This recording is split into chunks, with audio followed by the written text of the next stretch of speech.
All right, like 11 people in Zoom land.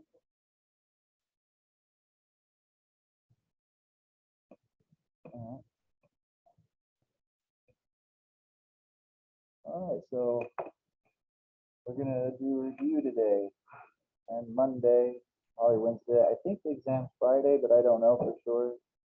I'll find out Monday. So let's see. I'm gonna see if I find a button that makes it down.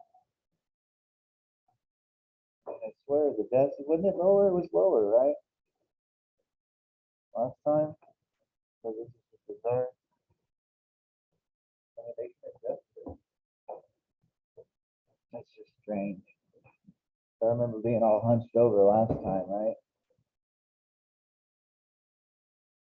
Not as bad as my other classroom. I go in there and all the tables one day are all facing that way instead of towards me. You know, strange. Rearrange the whole room. Okay, so y'all have a quiz due by Saturday at midnight, right? I gave you a couple extra days on that. So if y'all have questions related to a quiz, happy to answer those. Otherwise, we'll just do some math problems here. The last class wanted to start with 12.5 today and then go back to like 11.7 on Monday or whatever. So here we go. 12.3. Yeah, we can. We spent an entire week on 12.3 though, didn't we? Right? So yeah, we can go back to 12.3. Let's find 12.3. The optimization problems.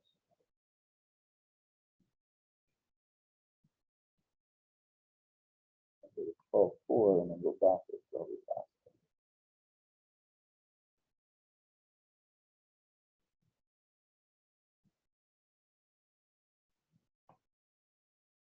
pick a couple of optimization problems here. There we go. Let's look at 52.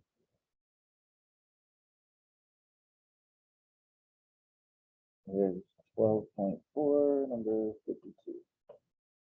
We can figure this out. The company makes beach balls that sell wholesale for 75 per 100. Did we do this one already? This one looks familiar.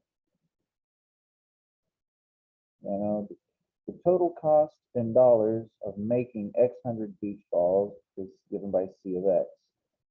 Assume that the company can sell all the beach balls it makes. How many beach balls should be made to maximize profit? Let's see, profit is revenue minus cost, right? And the revenue depends on how many we sell. It's $75 times the number we sell. And this would be in hundreds, right? So the revenue here would be in hundreds of dollars, right? So we have to be careful though. The total cost here is in dollars, not hundreds of dollars, right? So this should be really 7,500. If we're going to work with dollars, that makes sense because X is in hundreds. But they say that C of X, well, no, we do 75 because, hold on. The cost is in dollars, X is in hundreds. So yeah, C of X, I guess we need to keep it that way. Since the X here is in hundreds, we need the X here to be in hundreds, as long as we're consistent.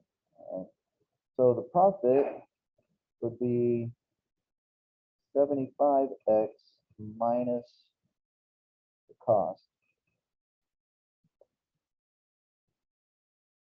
or what is this? Negative 5X squared. 75 plus 20 is 95. All right, so that's a profit. We want to maximize it. If we take the derivative respect to how many we sell or how many we make, they're the same. It'll be a negative 10x plus 95. So the extremums occur when at the critical points or when this is 0, right? We have minus 10x equals minus 95, or x equals 9.5, which would be 9,500. Now we have to make sure that this is a maximum and not a minimum, right? Obviously, the minimum profit we could make is $0. So by intuition alone, we know this is a maximum, right?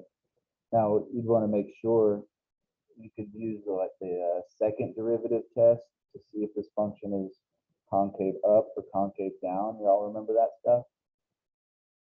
Or you could do the first derivative test. You could check. Right here, this is an open domain here. For x, we're going from 0 to infinity. It's an open domain, so we can't use the extreme value theorem. 950, yeah, be 950, right? No, x is in hundreds, so it's 95 hundreds. Yeah, it should be 9,500, right? Because x is in hundreds. So 90, no, he is right. It's 9,500. So 9,500 would be 950, yeah. Any questions about that one? I'm sure they're going to throw in some word problems where you're going to have to actually check this, like intuition. You won't be able to tell if this is a minimum or a maximum, right? Here, it's kind of obvious. It would have to be maximum profit. And we could check, let's see. The second derivative, the double prime, would be a negative 10, right? Which is negative. So that means it's concave downward, right? So the second derivative is negative everywhere. That means it's concave downward everywhere. That means that this would have to be a maximum. So by the second derivative test, we just prove that it is a maximum and not a minimum. Does that help?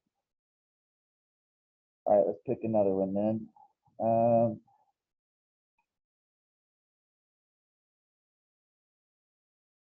Let's do 54, I guess.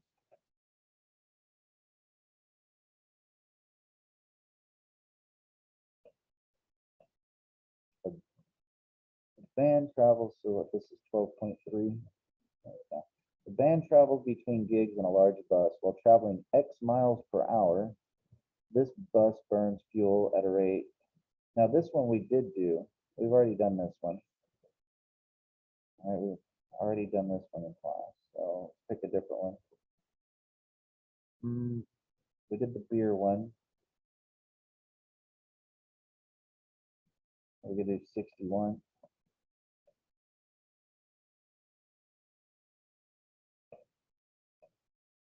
All right, a large hospital has an annual demand for 50,000 booklets on eating, healthy eating. It costs 75 cents to store one booklet for a year, and it costs $80 to place an order for a new batch. So this is one of those batch problems. Y'all remember this?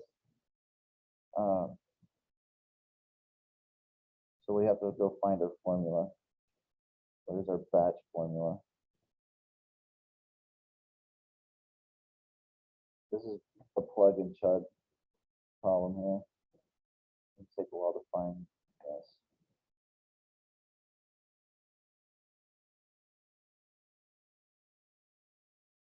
Here it is.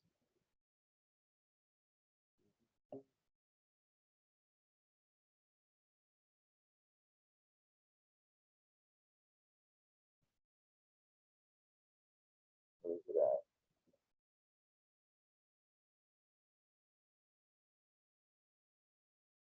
Here's our formula. I forgot what all the letters represented. Let's see.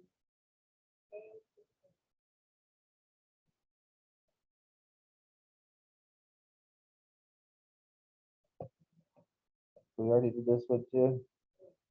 Dang it. All right. right, so X is the number of batches to be manufactured. That's what we want to know. Find the number of copies. So each, let's see, this is going to tell us the minimum, well, the right number of batches to minimize the cost, right? They want to know the number of copies to order. So the copies, hold on, it costs 75 cents to store. So this is 0.75 K. It costs $80 to place an order for a new batch. So this is 80.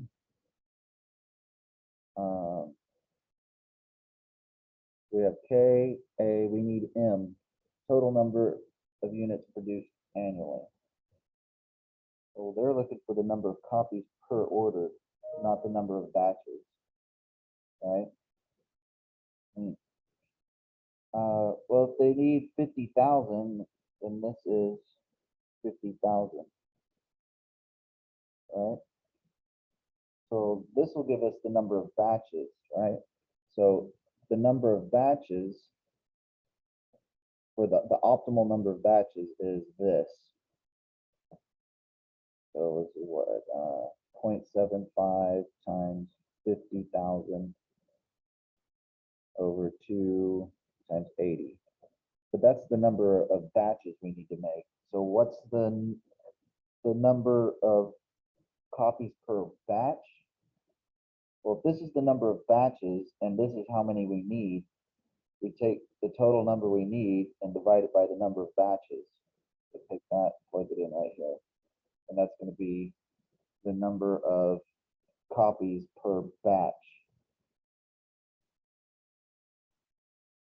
Does that make sense? Yes, no? Yeah. All right, since we've done, there's a couple of problems, but we spent a whole week on 12.3. So let's do some from 12.5 now. Related rates. So go 12.6 and go back a page.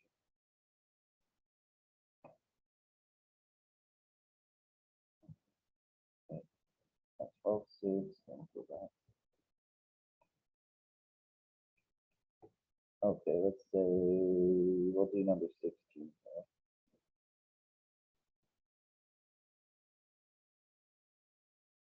Well, the quiz is over what, 12.1 through 12.3. So y'all probably rather focus on 12.3 then, huh? It's up to y'all. 12.3. All right, let's go back to 12.3 then. I'll go to 12.4. Yeah, and then go back a page.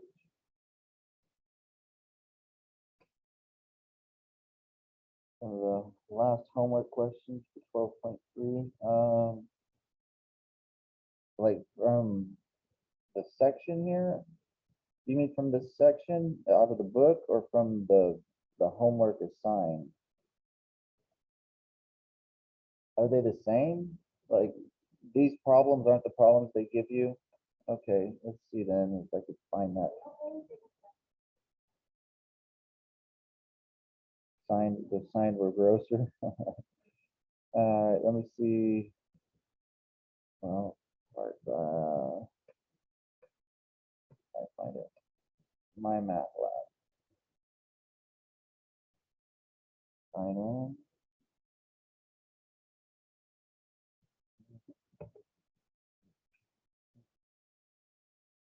And then this class. And assignments. Maybe instructor read now. Course tools.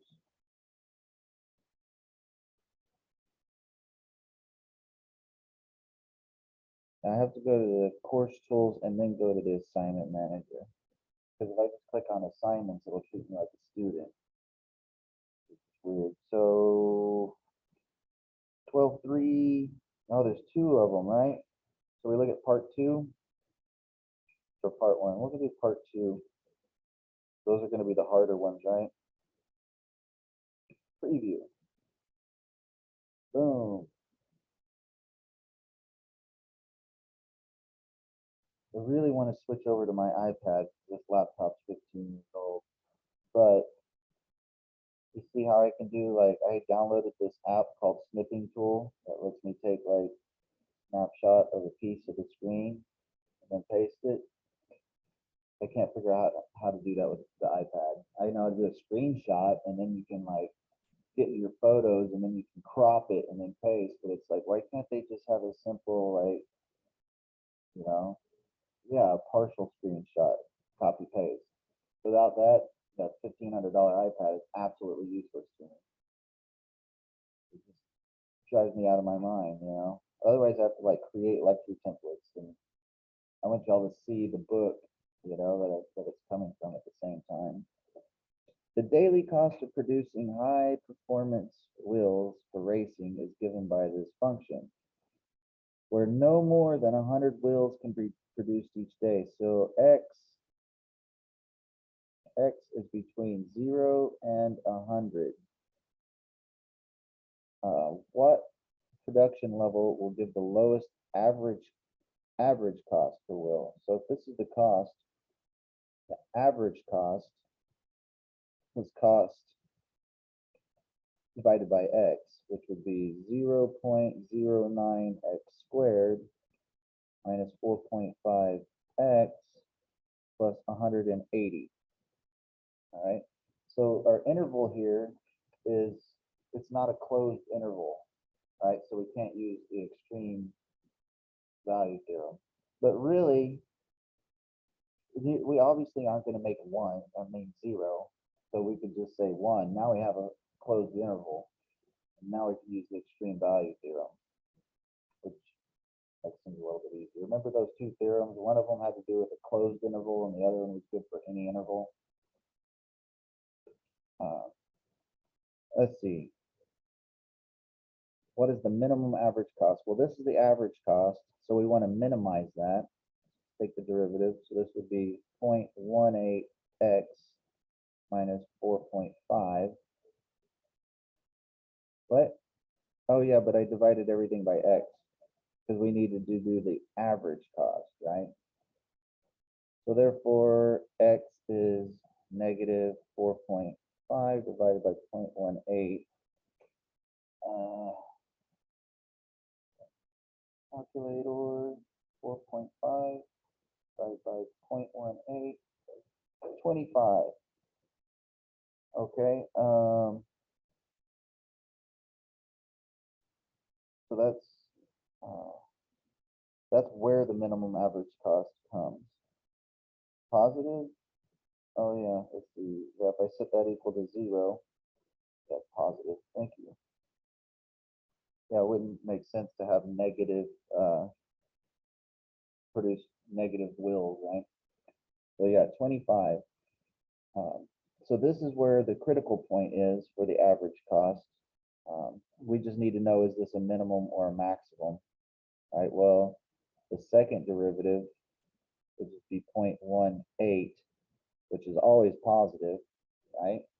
Which means it's concave upward, which means that this critical point happens at a minimum by the second derivative step, right? We already knew that from the extreme value theorem because this is a closed interval. It said if you have a closed interval and there's only one critical point, one and only one,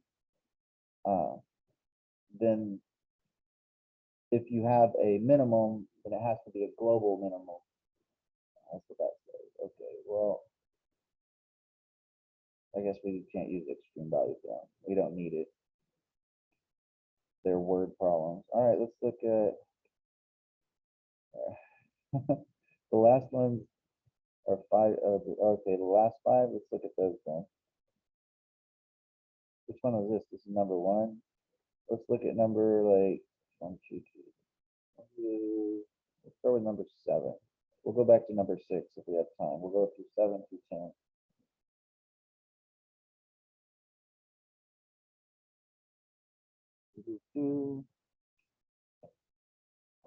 Use the function shown below to model the revenue in millions of dollars. Oh, by the way, we didn't finish this up here. That's where the minimum occurs. To find what the average cost is, we need to plug that back in to get the actual average cost. Okay.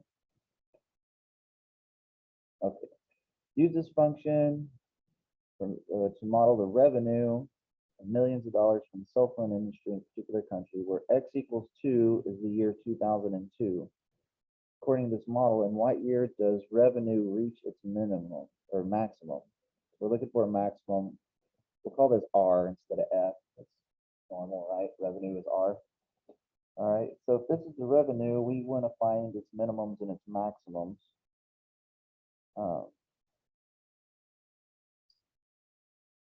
Okay, X equals 2. All right.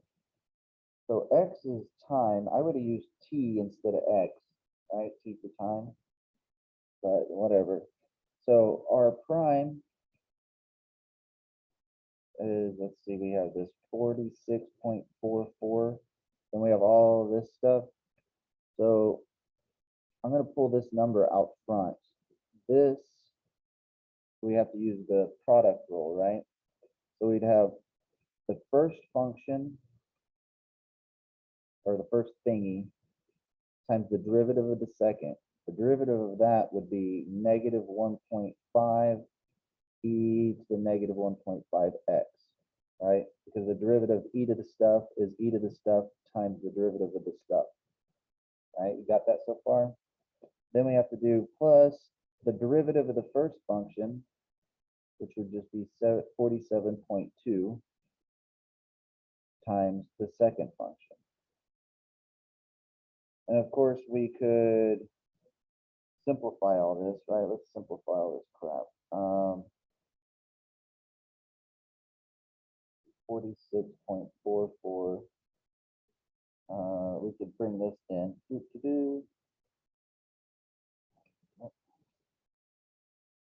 47.2 times 1.5. Be negative 70.8x. We'll have plus, because we'll do this times this. We have 143.7 times 1.5. And this would be 215.55.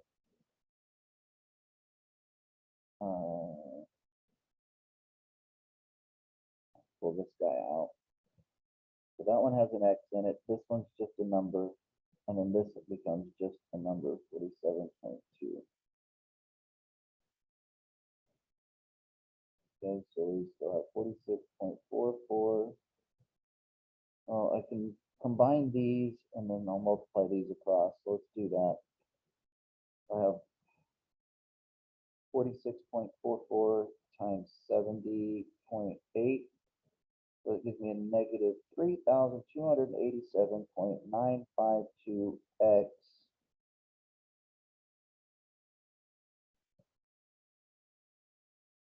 All right, now I need to add these two numbers and then multiply them by 46.44. 215.55 plus 47.2 times 46.44 is, I don't know, maybe I should have left the 46.44 out. We'll keep this. We'll keep that, but let's also do it where we just keep this out. Negative 70.8x. And this is 215.55 plus 47.2. 2.75. This one is actually better. We don't really need this. So there's our prime. If we set it equal to 0, right, to find our critical points, right, we could just divide both sides by that. So we would just have that's 0 if and only if this is 0. But this is never zero either, right? It's an exponential. It's always greater than zero. So because that can never be zero, we can get rid of it. All right. So this thing is only zero if this is zero.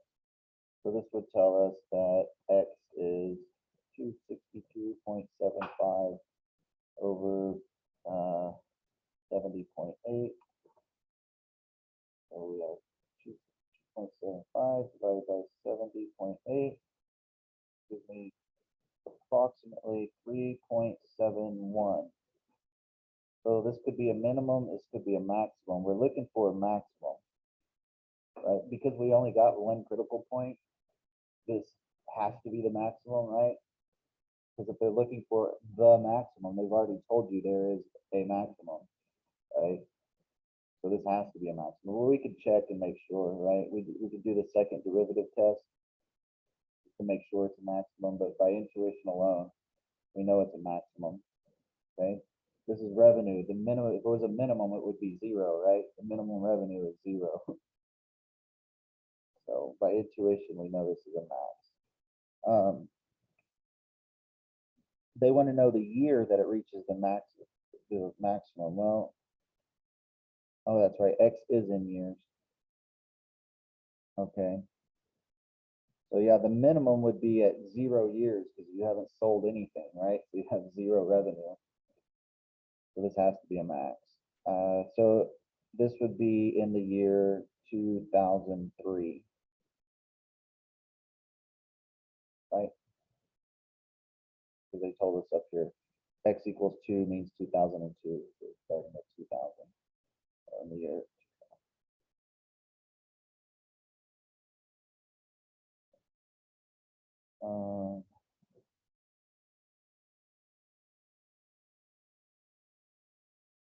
U. All right. And they have a triangle and stuff. Okay. Homing pigeons avoid flying over bodies of water. Didn't we do this one? We did this one already, right? Don't want me to do it again? Or you want me to do a different one? All right, you can look this up in the notes because we have done this one. So check out the lecture video.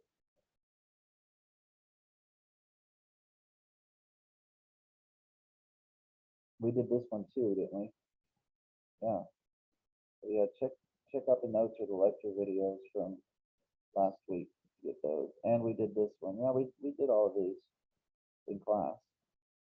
So sorry out there at Zoom land, right? We've already done them. So check out the lecture video. I guess from last week. Yeah, because last week we did 2.3 the whole week. We could do some of the ones that we haven't done. Should I look at these?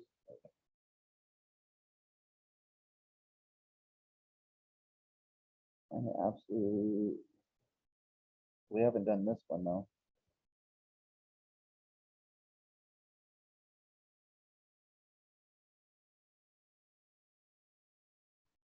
For a certain automobile, M of X represents the miles per gallon at a speed of X miles per hour. Find the absolute maximum miles per gallon and the speed at which it occurs, and find the absolute minimum miles per gallon.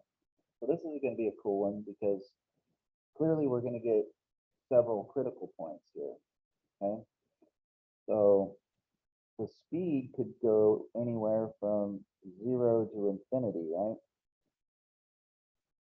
So we have an open interval here. So if we want to find the extrema, we need to find m prime. So 0.015 would be times 2 would be what, 0.03 x, and 1.36. Put that equal to 0. This can change.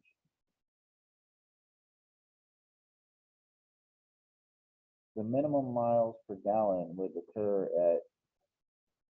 at 0, right? A speed of 0.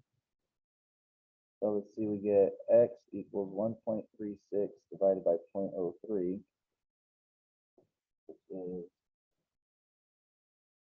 0.36, 0.03, which is 45.33, in this case, what, miles per hour.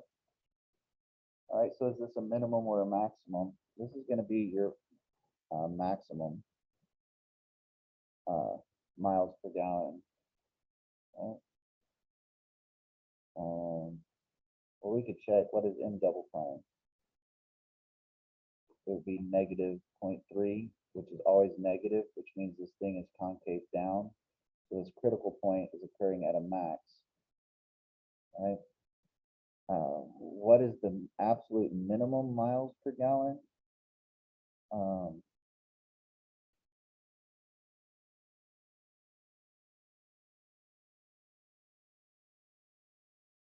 So we went, I mean, we don't, hold on a second. Let's see.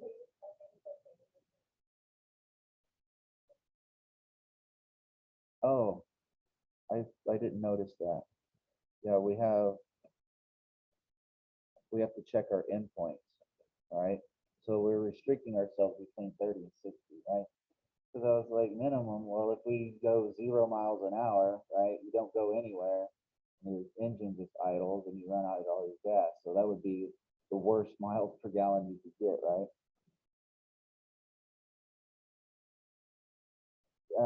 Yeah, this is the speed. This is X is a speed. So to find out what the miles per gallon is, we need to plug it back in to this. So we need to check. I mean, we know this is a local max, but we don't know if it's a global max. Okay. We have to check the endpoint. So we need to look at M of 30. We need to look at M of 45.33. We need to look at M of 60. We need to check the endpoints. So I don't want to do this, but you plug them in and see which one's the smallest, and that's going to be your min. And the one that's the biggest is going to be your maximum. Okay. To save time, y'all can do that. Right? Plug in this function and find min and max value.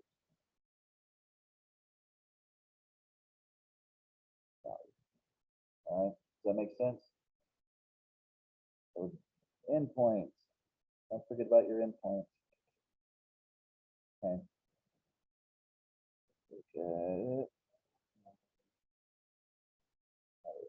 Okay.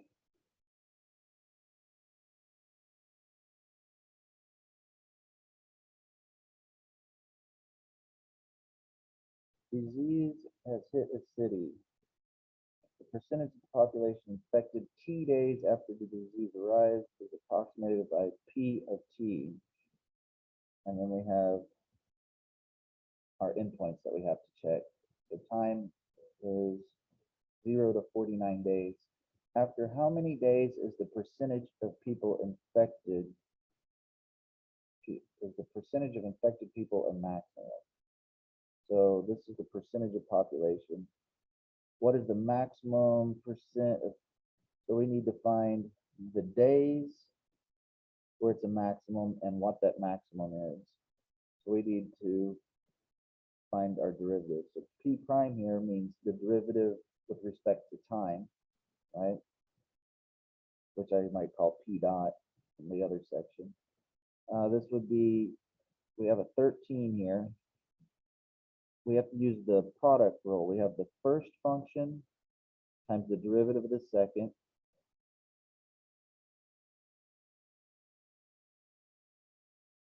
Yeah. Plus the derivative of the first function. The derivative of t is just 1 times the second. So we could rewrite this as negative t over 7 plus 1 e to the minus t over 7. We set that equal to 0. This is never 0, so that would tell us that t has to equal 7. So 7 days but we need to check our endpoints, right? This is a critical point, but we also need to check P at 0, P at 49, and P at 7. Well, at time 0, if this is 0, we're seeing 0 times 0. So at day 0, we have 0, right? There's a T right there, like T is 0. And you can see that, let's see, make this. We can check them here. We got 13 times 7 e to the negative 7 over 7. So this is just 1 over e, right? This is over 13 times 7 is 13 times 7, 91 over e.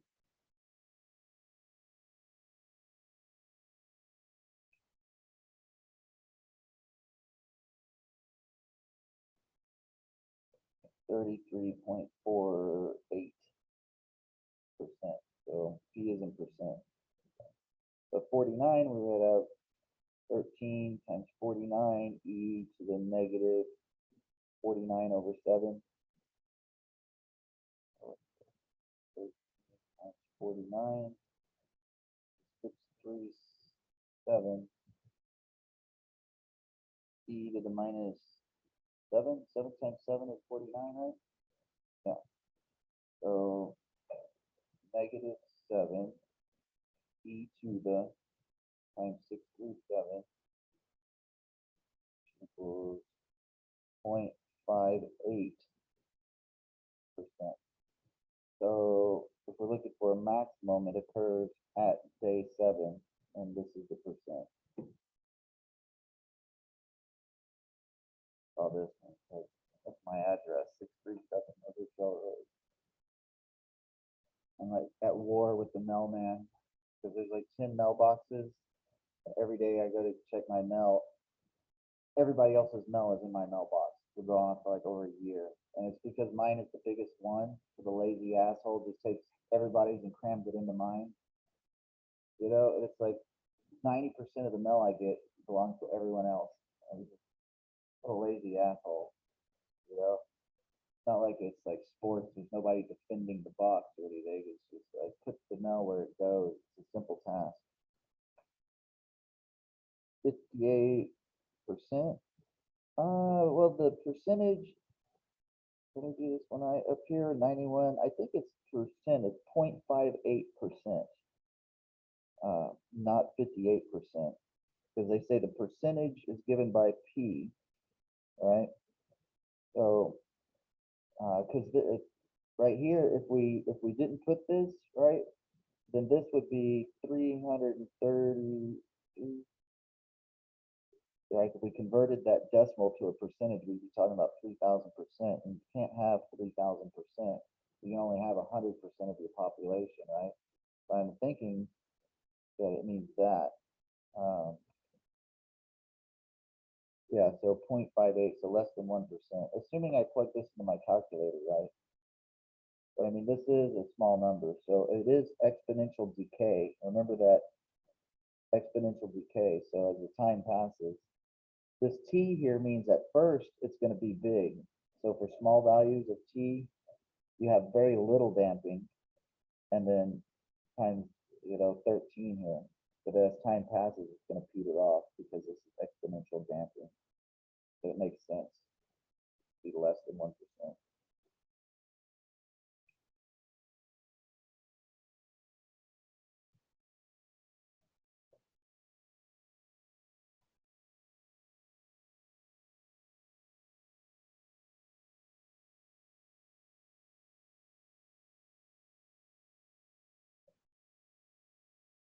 The candy box is made from a piece of cardboard.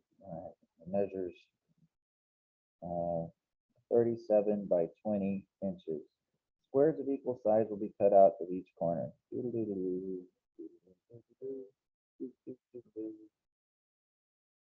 sides will then be folded up to form a box. What size square should be cut? We put X there.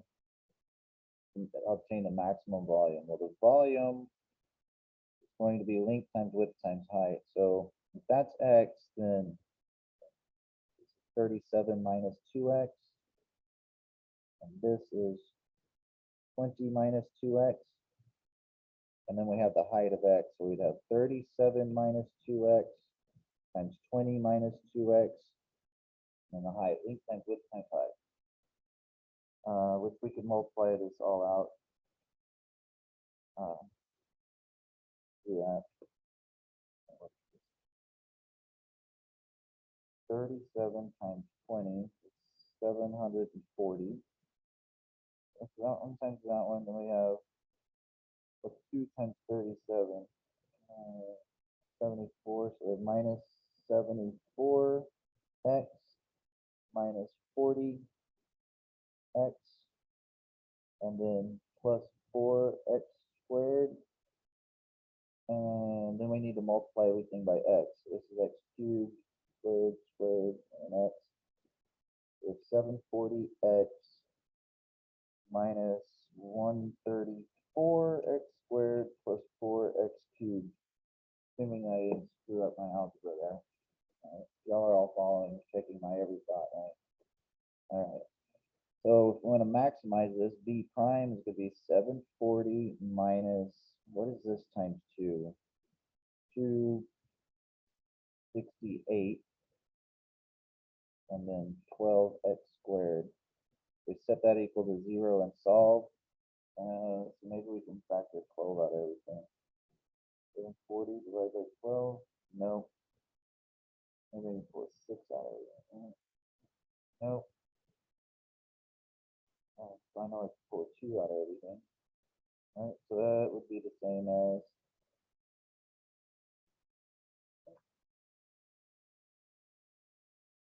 you could divide by 740, but then you'd have a bunch of fractions, right? If I had this over 740, that would suck.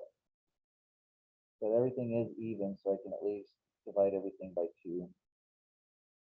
268 divided by 2 is 134, and 6x squared.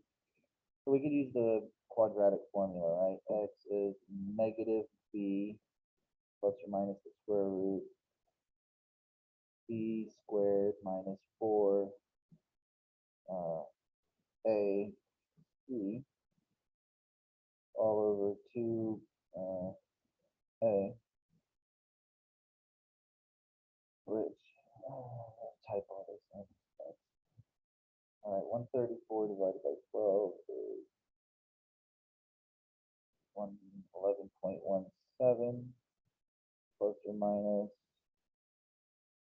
134 times 134, 17,956 minus 4 times 6 times 370, 8880.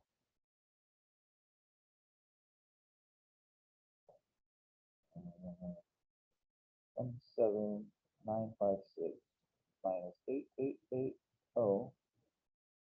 square root divided by 12 plus or minus 7.94. So if we add these, 11.17, we get 19.12. We subtract them, we get 3.23. So we have two different critical points here, right? One could be a min, one could be a max. They don't give us any restrictions, do they? Size will be folded up. What size square should we cut from each corner to obtain a maximum? That's strange. And it should have an x cubed, so we need to check these. We need to look at b of this. I need to look at b of this. See which one is the maximum, right? Because one's a minimum. Well, it can't really be a minimum. The minimum would be when x is 37. If x was 37, you wouldn't have any box at all. Or if x was 20, you wouldn't have a box at all. right? So really X has to be between 0 and 20, right? I don't want to plug these in, but yeah, you can just plug these in to your volume and figure out which one it is. Which one it is. You want to match them, figure out which one's bigger. Does that make sense? We did the second derivative test. We could do that as well. It's just faster to do this, right? Because the second derivative would depend on X. So in some places it's going to be concave up, some places it's going to be concave down. So faster just to plug it in. Any questions? All right, I'll be at my office for like an hour and a half after class. If you have any questions, you can come by.